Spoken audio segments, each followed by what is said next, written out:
Hey guys, thanks so much for tuning in.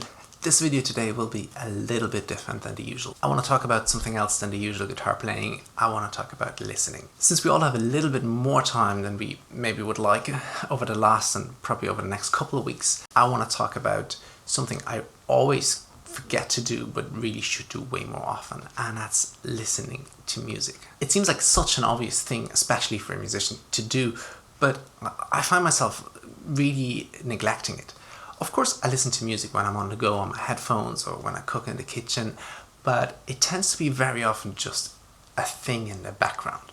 There's nothing wrong with listening casually to music. I think it still goes in somehow and you still get a connection to it. However, I find, especially in jazz or any music really you want to get information out of and learn more about, active listening can really help you. What I don't necessarily mean by this is transcribing.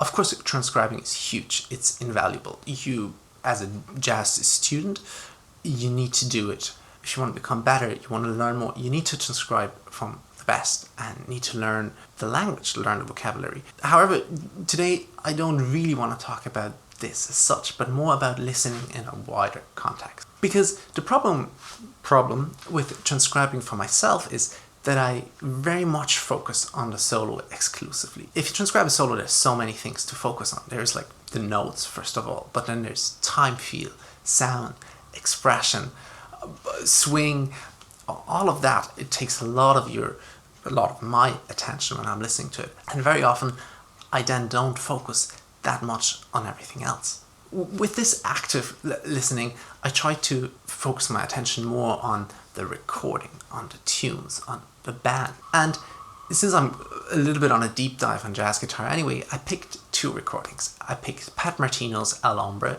and I picked Bickert's Out of the Past. I try to listen to either one of them at least once a day for the last week or two. I try to take 30 minutes out of my day, pick up the nicest headphones I have for me, that's those here. They're nice enough and they give you a clear enough picture, so you can pick anything, it doesn't really matter. What matters way more than the headphones is this.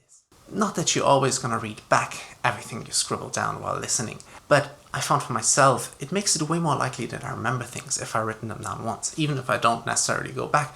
But also there's a lot of things I forget but don't want to forget. So little things that caught my attention, I make a little note, and when I go back to it, I find them so much quicker. Again, my goal here was not to transcribe the guitar as such as a solo. It was a way more to find out what else is happening on the recording. For example, what tunes are played? Is it standards or is it originals? In those recordings, it's a lot of standards. But what does that mean? What kind of standards? Is it like an Ellington swing tune? Is it a monk tune? Is it a blues? Is it a ballad? Hopefully not.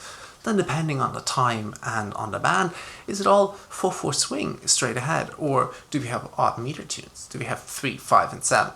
Do we have tunes with Latin rhythms, especially 50s and 60s? You find that a lot. You just get a better picture of the recording as a whole if you do this kind of note-taking. You'll see you can take the recording as a set list you would play at a gig, and there's variations and there's a certain intent to the order. Although I know not every recording artist had full ownership or authorization about how the record label put those tunes in the end, but still we can still learn a lot from what kind of tunes and in which order the tunes are on the recording. This kind of in-depth knowledge was always something that fascinated me when I was listening to my teachers in college.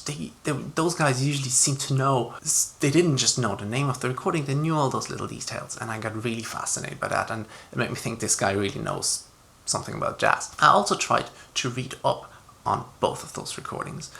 Again, not to really write a thesis about it, but more to know the context of what I'm listening to. For example, it's a huge information for me to know that El Hombre is actually Pat Martino's debut record at age 22 in 1967. That's like, first of all, that's mind-blowing. Playing like this at 22, having this as your debut, this is like, not that you need the young age to appreciate the music, but it does something to my hat to know that that's where this guy started. Also, on a Bickert's record, it's really helpful to read about the rhythm section. Don Thompson on bass and Terry Clark on drums. Reading about those guys gives you a context about what kind of rhythm sections did he like to play with. Also, who are other people this rhythm section played with?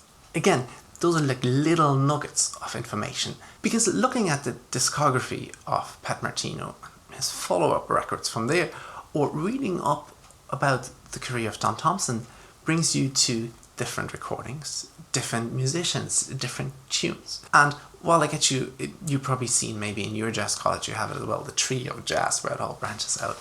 It seems very daunting, but if you look at it from a wider perspective, it's only a bit more than maybe 100 years of recorded history of jazz.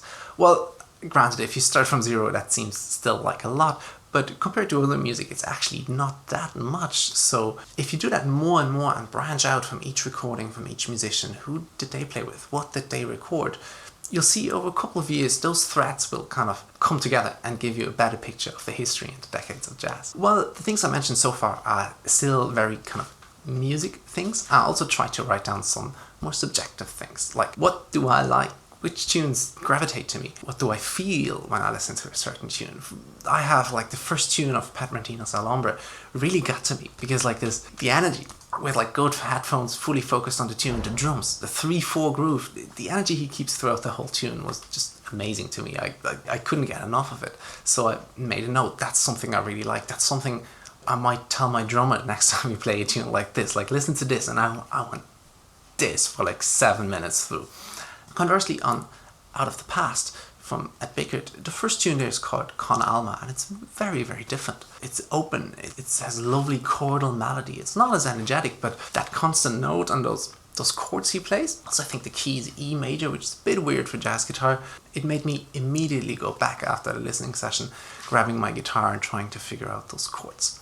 And this is where it comes back to the aforementioned transcribing of solos, songs, things. I didn't start those listening sessions with a specific goal to transcribe a solo. That's for me a little bit something else. But I made little notes. I made little notes with timestamp if I really liked something in the recording.